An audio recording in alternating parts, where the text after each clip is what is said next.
The best of trucking. What's not to love about a truck driving job?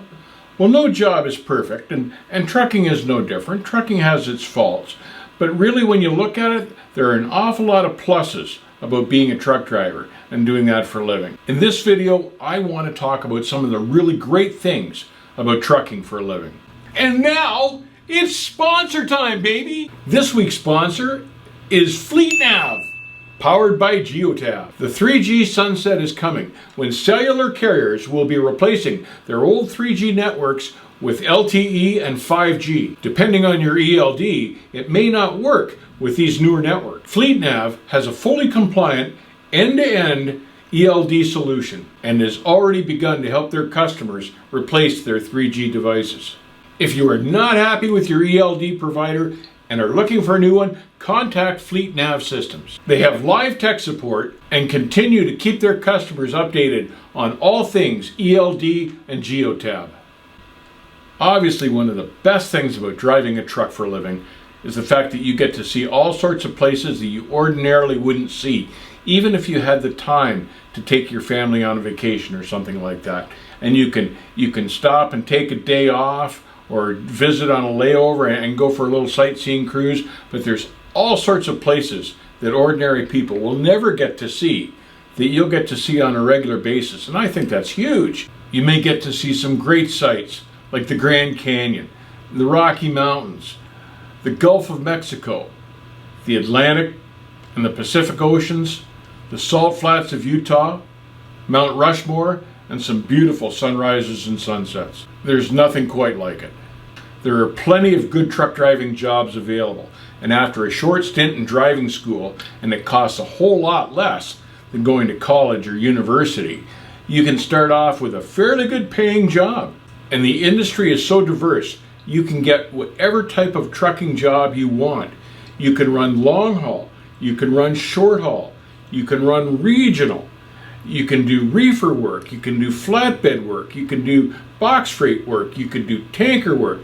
The options are just endless. You can choose what type of work you want to do. There are thousands of different trucking companies to choose from, different pay packages, different freight lanes you can run, and there are so many carriers, there's bound to be one near you, and you'll have a short commute back and forth to work from your terminal, and that's a plus. A truck driving job allows you to live virtually anywhere you want, and you'll be close to a trucking company.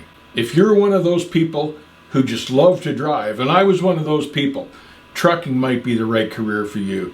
I can go all day and enjoy the drive, and along with enjoying the drive is enjoying the equipment that you're driving. That's all part of it.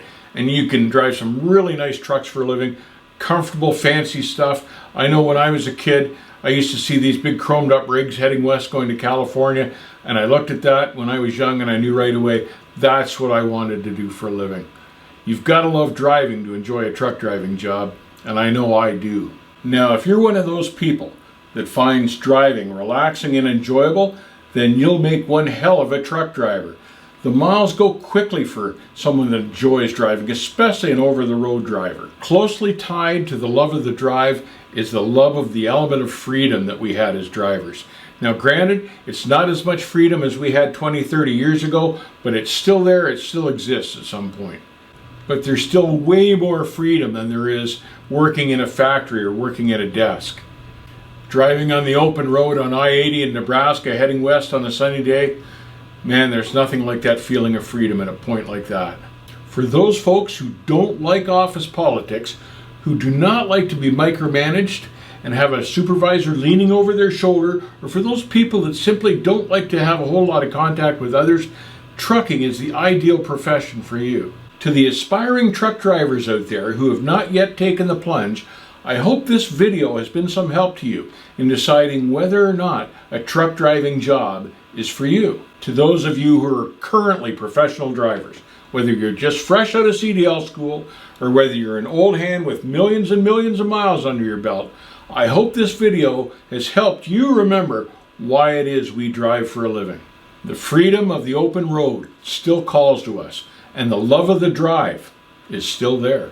Remember, these things have really not changed from years ago when we got into trucking. And it's still better than a lot of the jobs out there. in spite of few of the downsides. In a recent poll on our YouTube channel, we asked you what was the #1 reason you became a truck driver. Here are a few of the responses. John says, my dad drove, I followed in his footsteps, and I'm proud to be a truck driver.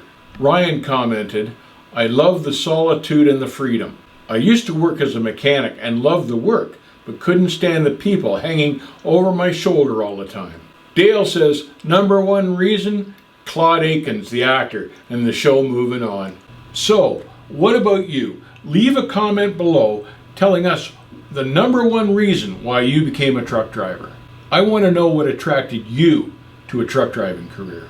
Story time now, and a funny story completely unrelated to the video. Many years ago, I hauled for an outfit called Canyon Distributors, and for the most part, we ran from Western Canada back into Toronto and Montreal, pulling hanging meat, which meant that most of us were through Northern Ontario a couple times a month anyway. It was a regular route for us. So one of the senior guys there, real nice guy, a big guy named Jerry, had traveled through there for years and years and years and never hit any of the wildlife through Northern Ontario, which was pretty unusual. It was kind of a record because moose and deer and stuff were all over the place up in there. So one day I came across Jerry, I think it was a fuel stop in Calgary or something, I don't remember where. He was mounting these deer whistles on the front of his truck. And I'd never really seen those before or paid much attention to them, but the idea was that wind would pass through these deer whistles, create a noise that scared the animals off the highway out in front of you. So you could travel through deer-infested or moose-infested highway and not hit anything. Nothing would run across in front of the truck.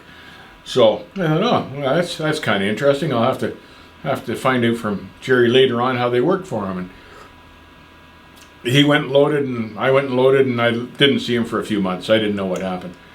Turned out, after all these years of running through Northern Ontario, the first time he mounted these deer whistles on the truck, he nailed a moose and nailed it good. I think he might have written off the truck. It was a really nice cab over Freightliner too, but I just thought it ironic. It was kind of strange and kind of funny that after all these years of running through moose-infested country and never hitting a thing, the moment he put these whistles on the truck, that's when the moose came out on the road and he nailed it. So, Big Strappers, stay safe. Remember why we drive, and I'll see you on the back haul.